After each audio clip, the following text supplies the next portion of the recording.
Friends, welcome to my channel. আজি এটা নতুন ৰেচিপিৰ সৈতে আপোনালোকৰ মাজলৈ আহিছোঁ। এয়া হৈছে ভেদাইলতাৰ পাত আৰু এই পাতবিধৰ ৰেচিপিটো বনাবলৈ মই 3টা সৰু আলু বইল কৰি লৈছিলোঁ আৰু আনফালে এখন প্লেটত লৈছিলোঁ পিঁয়াজ, আদা, নহৰু, কেঁচা জলকীয়া, লং, জালুক আৰু ধনিয়াৰ পাত আৰু আনফালে এখন বাচনত মই কেইপিচমান মাছ নিমখ হালধি সানি লৈছোঁ ফ্ৰাই কৰিবলৈ।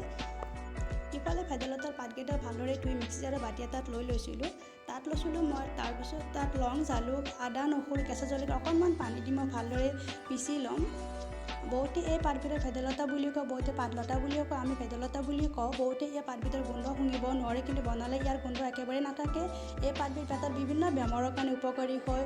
যিবিলাকৰ শৌচ ক্লিয়াৰ নহয়, খোলোচা নহয়, তেওঁলোকে এই পাতবিধৰ জুচ বা চুপ বনাই খালে বহুত উপকাৰ পায় আৰু গেছ এচিডিটিৰ কাৰণেও বহুত উপকাৰী হয়। আনফালে এটা কেৰাহীত মই তেল গৰম হ'বলৈ দিছিলোঁ মাছকেইপিচ ফ্ৰাই কৰিবলৈ আৰু পাতকেইটা পিচি লোৱাৰ পিছত তাৰ বেটাৰটো দেখিবলৈ এনেকুৱা হৈছিলে। মাছকেইপিচ ফ্ৰাই কৰা হৈ গ'ল। আনফালে বইল কৰি লোৱা আলুকেইপিচো মই এনেদৰে হাতেৰে টুকুৰা কৰি পিটিকি লৈছিলোঁ আৰু মাছ ফ্ৰাই কৰা তেলতে পিঁয়াজ, নহৰু, জলকীয়া দি এইখিনি ৰঙচুৱা হোৱাকৈ ভাজি ল'ম।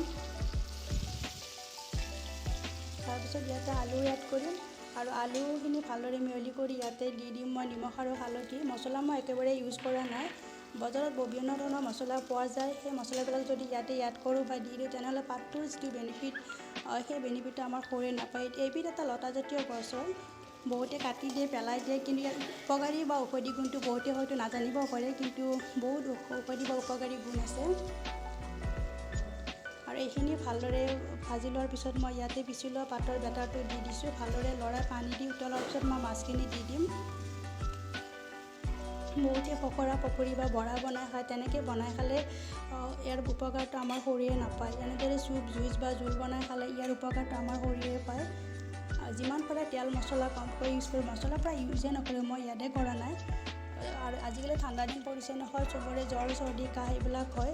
কাহ আৰু চৰ্দিটো হয়েই ঠাণ্ডা দিনকেইটা। পাৰিলে তৰকাৰীত লং, জালুক, আদা এনেকৈ দি বনাই খাবচোন। এই বেমাৰবিলাকৰ পৰা অলপ হ'লেও কিছু হ'লেও সকাহ পাব।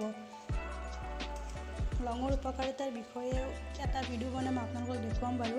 কাহত লঙৰ উপকাৰিতা, লঙে কেনেধৰণে উপকাৰ কৰে কাহ হ'লে। আনফালে এটা বাতিত অকণমান এচামুচ আটা অকণমান পানীৰে ফেটি মই ইয়াতে দি দিছোঁ। আপোনালোকে পাৰিলে চাউলৰ গুড়িও দি দিব পাৰে।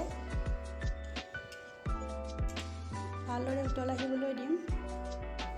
উতল অহাৰ পিছত ইয়াতে কেঁচা ধনিয়াৰ পাত মই কাটি দিলোঁ। তৰকাৰীখন প্ৰায় ৰেডি হৈয়ে গৈছে। এতিয়া মই গেছৰ ফ্লেমটো অফ কৰি দি দিলোঁ। দেখিবলৈ এনেকুৱা হৈছে। গৰম ভাতৰ লগত পৰিৱেশন কৰিলে খুবেই ভাল লাগে। যদি ভাল লাগিছে তেনেহ'লে লাইক, শ্বেয়াৰ, কমেণ্ট কৰিব আৰু মোৰ চেনেলটো প্লিজ ছাবস্ক্ৰাইব কৰিব।